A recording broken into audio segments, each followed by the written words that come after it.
চুক্তিতে নিয়োগ দিল।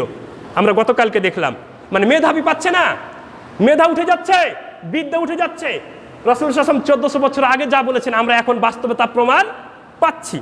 3 নম্বরে বললেন কি, বিদ্যা উঠে যাবে আর মূর্খতা বর্ষিত হবে। আমি একজন শিক্ষক হিসেবে বলি, আমাদের আগের যে কারিকুলাম ছিল, এই কারিকুলামটা মোটামুটি শিক্ষার জন্য মোটামুটি উপযোগী ছিল।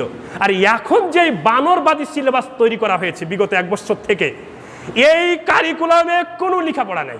আমি একজন শিক্ষক হিসেবে বলছি, যেহেতু আমি বেশি বলতে পারবো, যেহেতু একজন শিক্ষক। এই কারিকুলামে শুধুমাত্র মানুষ বানরের বংশধর, এই কথাটাই বোঝানো হয়েছে।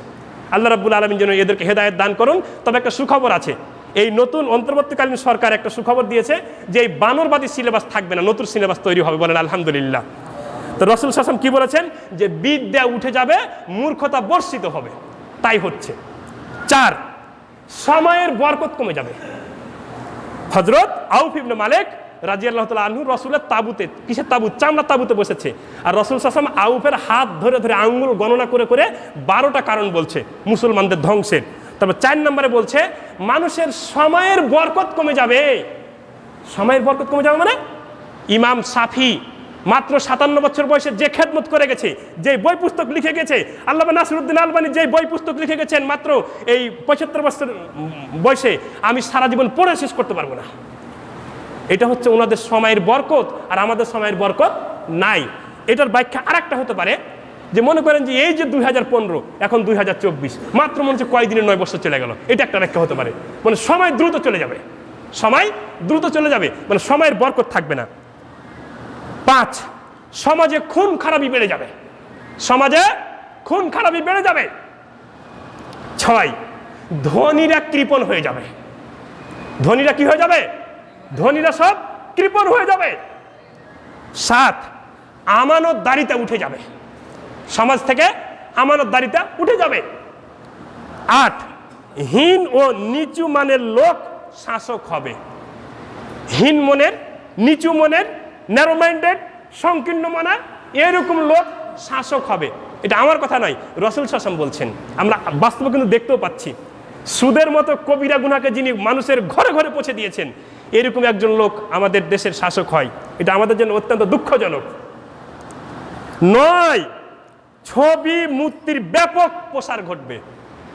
আরে হিন্দুরা যদি মাটি কাদা দিয়ে মূর্তি বানায়, তখন আপনি গিয়ে বলেন ছি ছি ছি ছি ছি, এরা কত মূর্খর মূর্খ, মাটি কাদা দিয়ে নিজ হাতে তৈরি করে মূর্তি আর এর ইবাদত করে। ভাইরা আমার, হিন্দুরাকে ছিছি দেওয়ার দরকার নাই। আপনি বড় বড় নেতা নেত্রীর কাগজ দিয়ে, ক্যালিগ্রাফিক দিয়ে, আপনার গ্রাফিক্সের মাধ্যমে ছবি বানাচ্ছেন, ওই ছবি এই ছবি একই।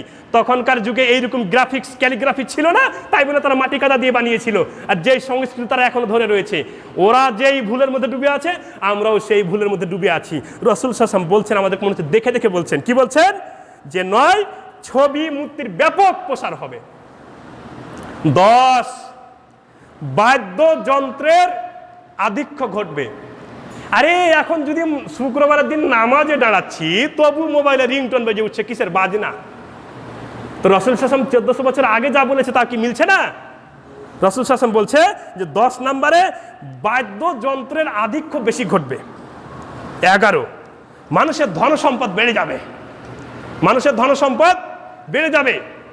গতকালকে পত্রিকা দেখলাম যে বরিশাল সিটি মেয়রের 8 মাসে 100 কোটি টাকা জমিয়েছে। 8 মাস দায়িত্ব পেয়ে 100 কোটি টাকা অ্যাকাউন্টে ফ্রিজ করেছে। তো মানুষের ধনসম্পদ কি বেড়ে যায়নি? রাসূল শাসনের কথা কি সত্য হয়নি? রাসূল শাসন বলছে মানুষের ধনসম্পদ বেড়ে যাবে। 12, ফিতনা বর্ষণ হবে। ফিতনা মানে কি? বৃষ্টির সময় অনাবৃষ্টি হবে, আর অতিবৃষ্টির সময় আরো অতিবৃষ্টি হবে, বন্যায় প্লাবিত হয়ে যাবে। আল্লাহ রাব্বুল আলামিন আমাদেরকে বুঝার তৌফিক দান করে, বলেন আমিন।